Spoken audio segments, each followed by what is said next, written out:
Is Zimbabwe cracking down on dissent? A prominent journalist who's exposed corruption is arrested. The government says he's inciting violence. It follows a number of abductions of critics in recent months. What does it tell us about Zimbabwe after Mugabe? This is Inside Story.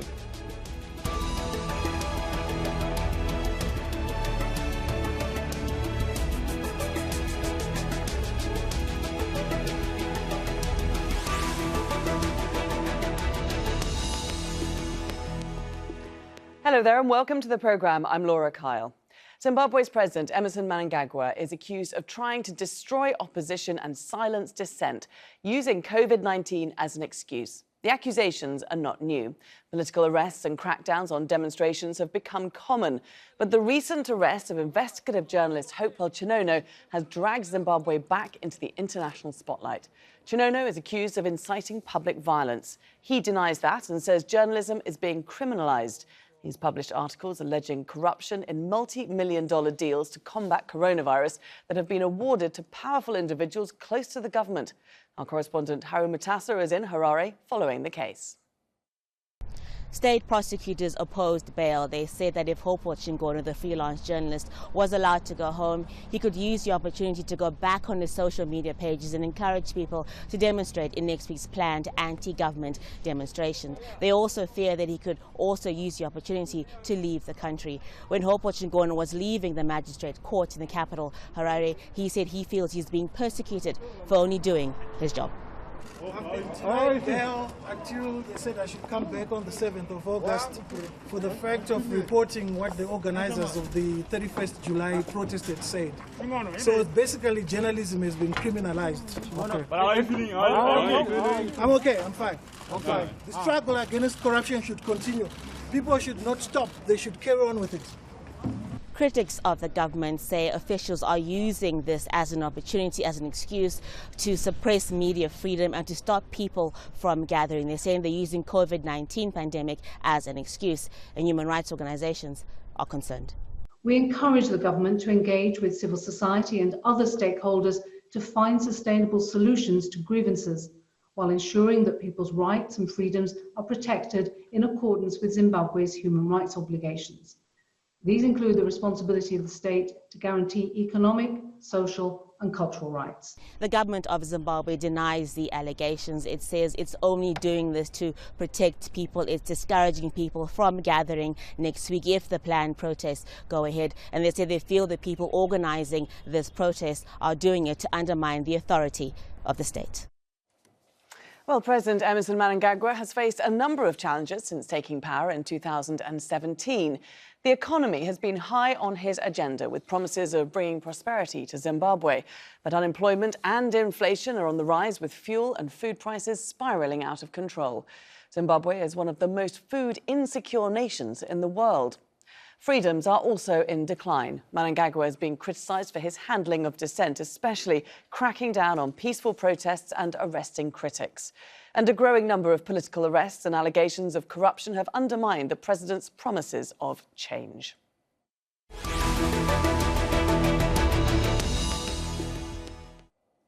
Well, let's bring in our guests now. And in Johannesburg, Piers Pigu, Senior Consultant for Southern Africa with the International Crisis Group.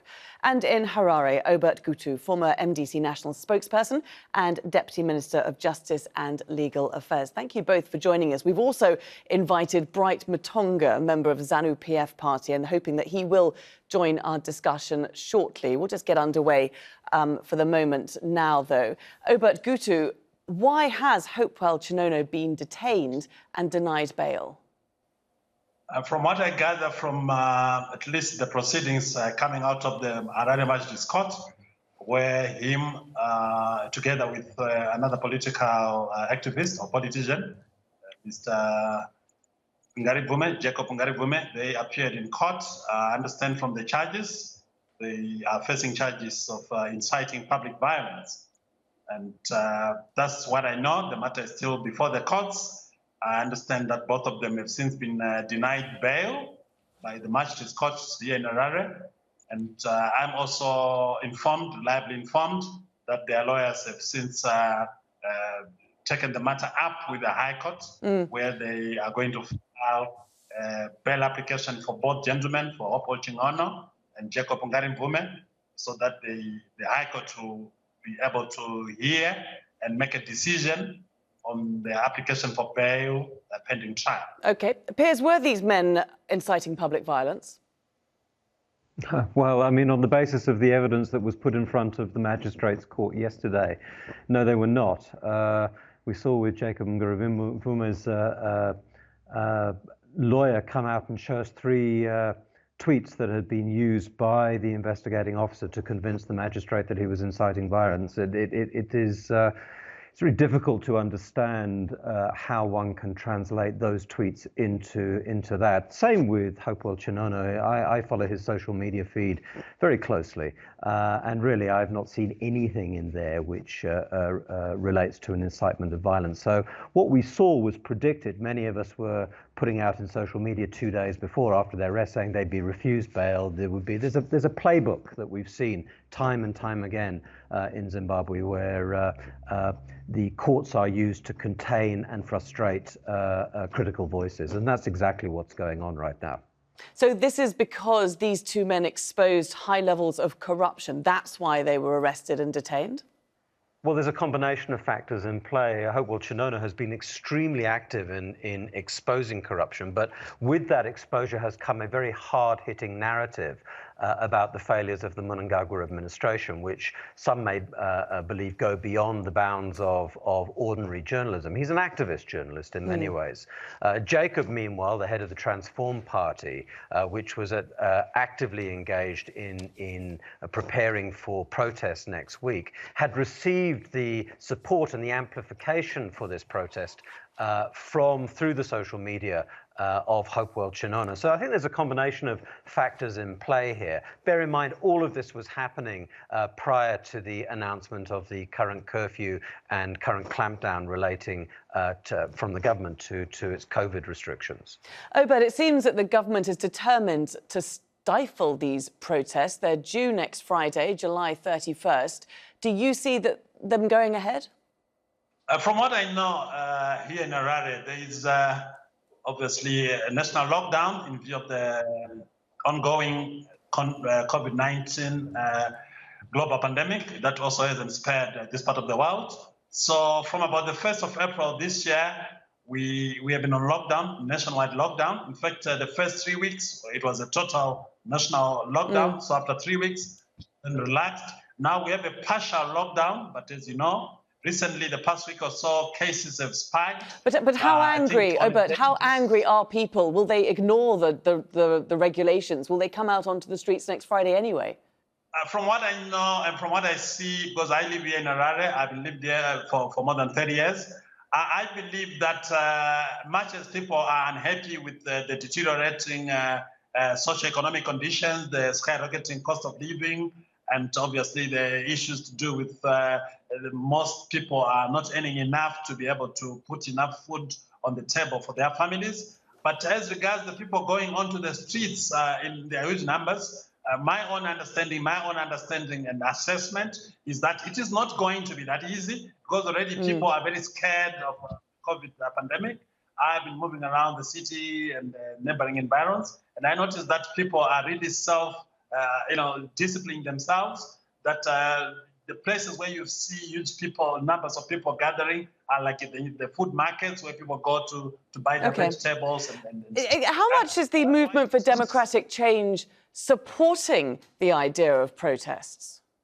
Look, I don't know, because look, I'm no longer a member of the movement for democratic change, but from what I'm seeing on social media, there's been what one can then say is like a muted sort of response. Of course, they've come out on social media saying that they do agree with Jacob Mvume's call for a demonstration, but short of that, there really hasn't been anything that one can say has been like an unequivocal and strong endorsement. It has just been social media endorsement to say we stand with what Hopewell Chinono is saying together with Jacob Mvume. But as regards the buy-in from the main opposition political party or parties, I don't seem to see it. And this is why I'm saying that from my own perspective, I don't see a situation where come the 31st of July, there are going to be thousands of people swarming the streets of Bulawayo and other major cities.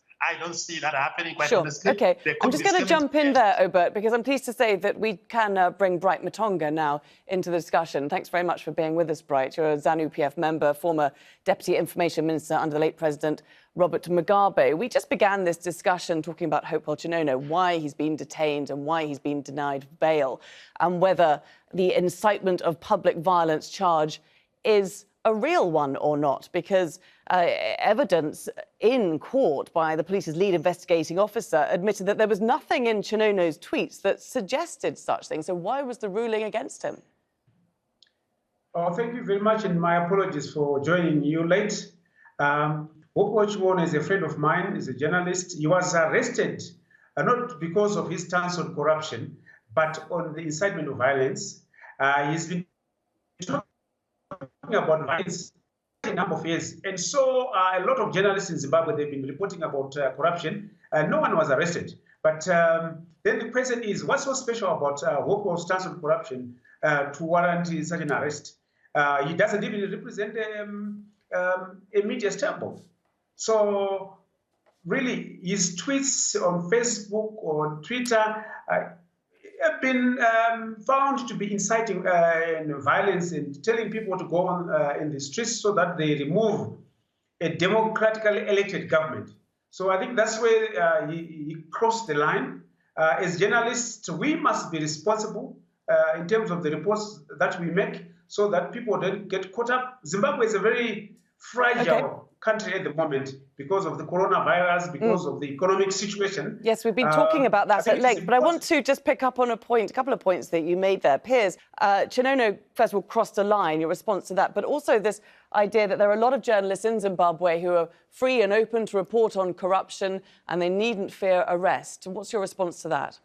Well, let me deal with the first question. I think Bright Matonga unfortunately betrays a lack of understanding of what freedom of speech is and betrays a lack of understanding of what's really, or should I say, an open and honest reflection of what's really going on here. This is about shutting down voices. Hopewell Chinono has a very large following on social media. This has been closed down by the state. What we're likely to see now is eventually a bail application being given and he will have restrictions on his social media interaction. There will be no prosecution. There rarely is in these matters. None of these kinds of allegations have really been proven in the past. With respect to other journalists, yeah, there is also harassment. Another one was arrested this morning, I saw on social media. But there is a selective engagement around these issues. And whilst there is some space in the media, and there is no doubt about that, one can see a pattern of behavior from the state and some of its agents in terms of who they are targeting in these matters. So, you know, I mean, I think we need to have some honesty about this, and we can see the way the courts are manipulated at this level, particularly at the magistrates level, and that this has been going on for a very, very long time. OK. Obert, would you agree with that? Would you say that there's a pattern of behaviour playing out here? Because we've, of course, had the recent abductions of female opposition activists and MPs at an anti-government protest. They claim that they were tortured and sexually assaulted when they were abducted. Do we know who is responsible for that? Let me speak from my point of view as a practicing lawyer. I've been practicing law in this country since 1986, 1987. So I do not want to then give a definitive analysis of what the courts should do. These matters are at law, they are sub judice, they are pending before the courts.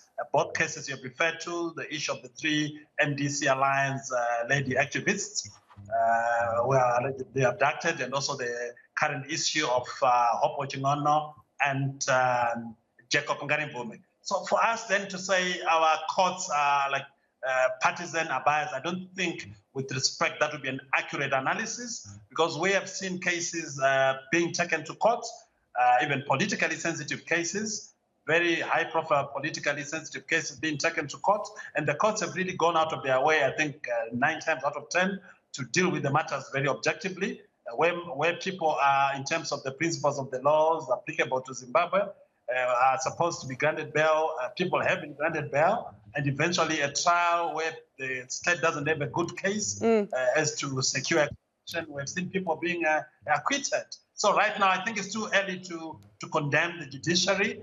The matter is sub judice, it's before the courts, and I do not even want to give a prognosis and say they'll get bail, or if they do get bail, it will be with these kind of conditions, because I think as a lawyer, that will be out of bounds. That will be speaking out of 10, and that will be unprofessional. Right, so right. We have seen a surge in repression in recent months, a number of different people from all areas being arrested. Indeed, the Zanu PF spokesman, Nick Mnangagwa, said no profession is above the law. Journalists, lawyers, doctors, politicians, bankers.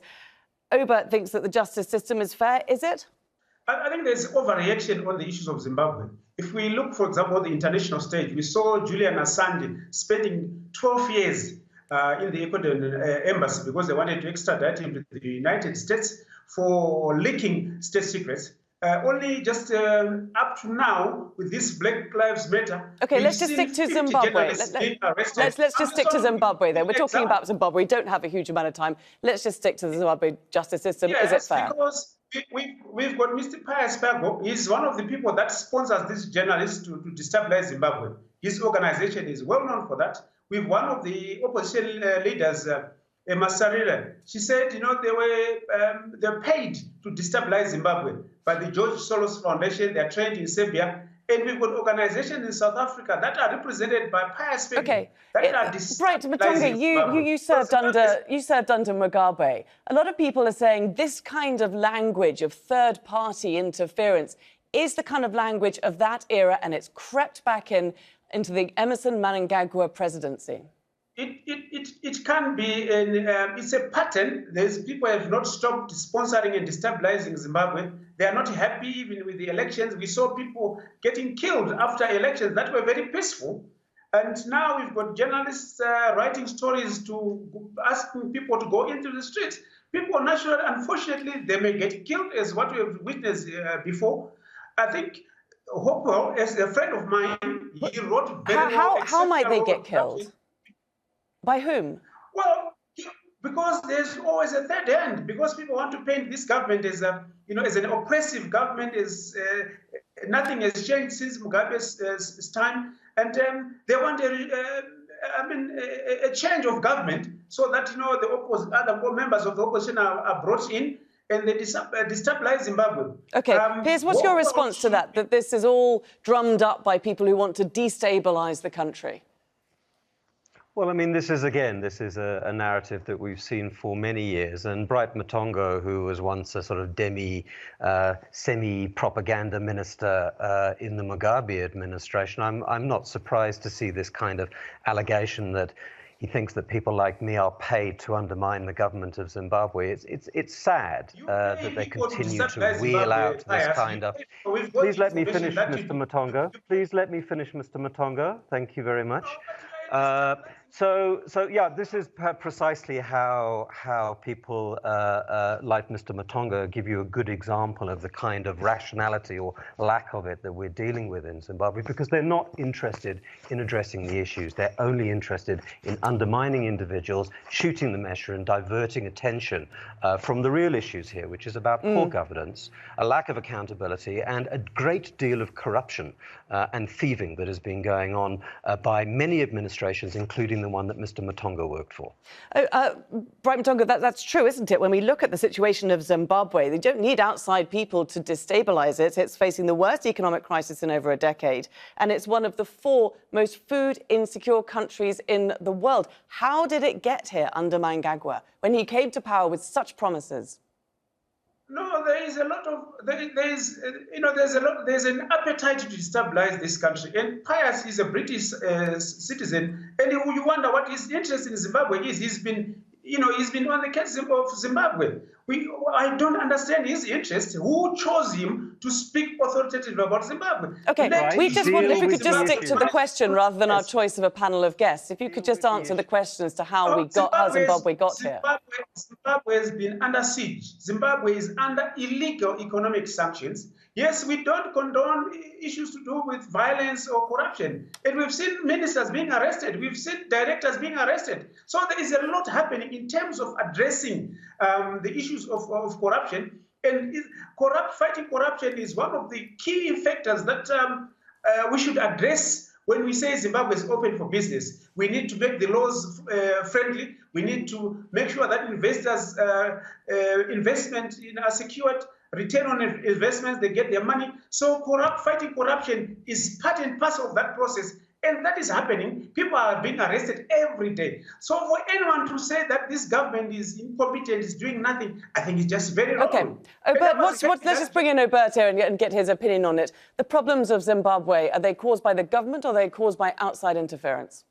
The way I look at it, it's really a multifaceted kind of issue. It's a cocktail of factors, both internally and externally driven.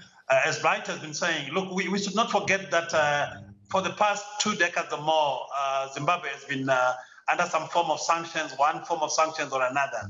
And this economy actually has been literally battered from about 2001, 2002, with the coming in of Jazeera and capital flight and all that. You can actually trace this to the onset of the land reform program on the turn of the century, on the turn of the new millennium. The economy has never really recovered. The economy has been going south since about the year 2000. And obviously, I cannot underplay the role of corruption, but I believe that of late, at least the government, the new dispensation has been, at least compared to the Mugabe administration, there's been a marked difference because under Robert Mugabe, I do not remember a single cabinet minister was fired for corruption or who was arrested for corruption. We're just running out a little bit of time, so I'm just going to move the discussion forward. Piers, how difficult is it for Mnangagwa to root out corruption, given that it does appear to be entrenched in the system? Well, I think it's extremely difficult for him to do this because in many ways, many of the people in his patronage base are compromised by these kinds of issues. So whilst Mugabe had a particular way of managing these issues, Mnangagwa has certainly tried to push, but the push has been somewhat selective, and we can see that there are large areas that haven't been subject to inquiry, are not subject to accountability and transparency. I would agree with Oberto, there has been a qualitative shift from the Mugabe era, but I think if one looks at exactly what has done, there is a lot left that requires attention. So, you know, I mean, and I think one of the huge problems that we're seeing, and it's indicative in this conversation, is that there isn't really an honest and open platform to engaging in these issues, whether it's around manipulation of subject matter like sanctions, as we've heard on this conversation, particularly from Mr. Matonga, but also, I think, misrepresentations from Mr. Gutu on these issues as well. But you see, this is the problem. We don't have an honest conversation, and we're seeing this time and time again, and soundbite pontification really is not helping any of us. OK, Bright, just in the last minute that we have left, I saw that you turned against Mugabe a number of years ago for, quote, representing a system that is seen to be oppressing people. How is the situation any different now? No, I think as we stand, I think Zimbabwe needs support, not condemnation. Zimbabwe needs support in terms of financial, technical, and all sorts of support so that, you know, we get out of this. It's not an easy situation. People are dying right now, every day. Hospitals have closed down, really. You go to the hospital, there is nothing. You can't say it's corruption because we can't import. We don't have the forex, foreign currency to import drugs. Just imagine of hospitals closing all over the country. Where you are, if you in Qatar or in London, just imagine hospitals closing down. You go to the hospital, there's nobody. There's no medication, there's no equipment, there's nothing. People are just Piers, dying. I can just see you wanting to jump in there. 30 seconds left. Yeah, I mean, the reason that there is a state of governance like this is because of the maladministration of numerous Zanu PF governments, and the fact that there is never any acknowledgement of their misdeeds in this regard. The fact that there is millions and millions of dollars that have been effectively stolen from Zimbabwe. Okay. We saw this last week with revelations around the farm mechanization My program. apologies, we have run out of time. I wish we had much longer to continue this discussion. There's plenty more to be said. We will return and debate this issue again on Inside Story. But for now, many thanks to all our guests, Bright Matonga, Piers Pigu and Obert Gutu. And thank you too very much for watching. You can see the programme again anytime by visiting our website. That's aljazeera.com. For further discussion, do go to our Facebook page. That's facebook.com/AJ Inside Story. You can also join the conversation on Twitter. Our handle is @AJ Inside Story. From me, Laura Kyle, and the whole team here, it's bye for now.